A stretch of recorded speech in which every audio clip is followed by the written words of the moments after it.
गोरिया चांद हे गोरिया नियन गोर बाड़ू हो।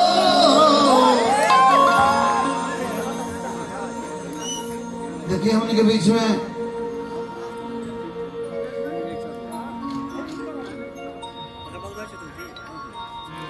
गोरिया चांद के गोरिया नियन गोर बाड़ू हो।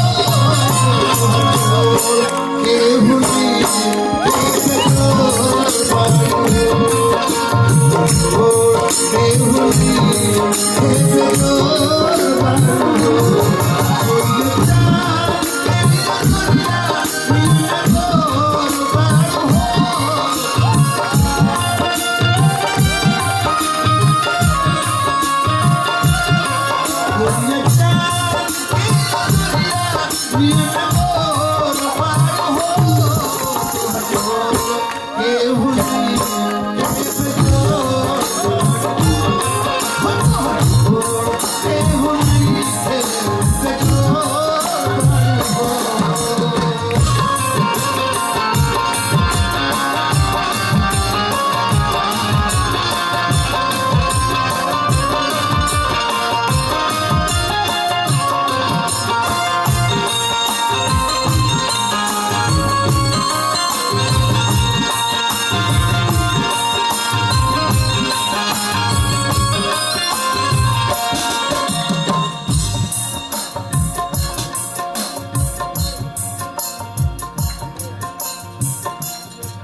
तोहर ओठ चटकार बागुला बिरियल।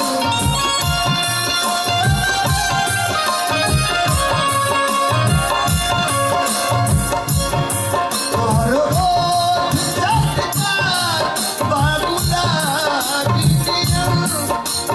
कालो गल बनैना शराबिया।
आदमी के अभिमानी ना स्वाभिमानी होके चाहिए। आदमी के अभिमानी ना स्वाभिमानी होके के चाहिए। हित तो हित है हो, दुश्मनों के ज्ञानी होके के चाहिए। अरे देहिया गोर होको चाहे करिया तनी ओकर मुहा में पानी होके के चाहिए।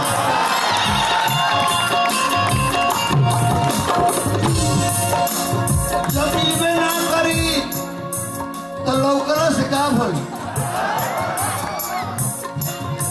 जब मिलबे ना करी तो लौकला से का भई। कौनो दाबे ना होई तो फौकला से का भई। डाढ़ पाँच फूक फर के फुलाई होके लटकल होके अब भेटाइबे ना करी तो छोकला से का भई।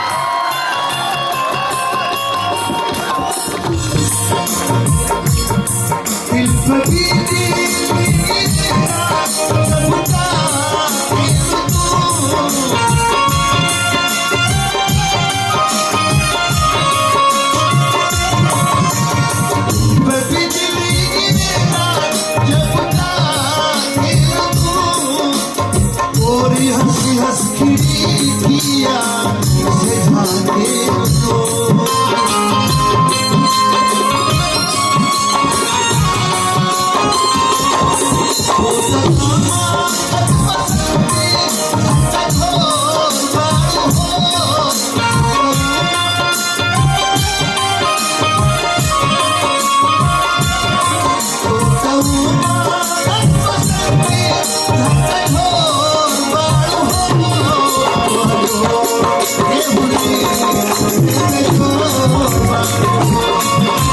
Oh,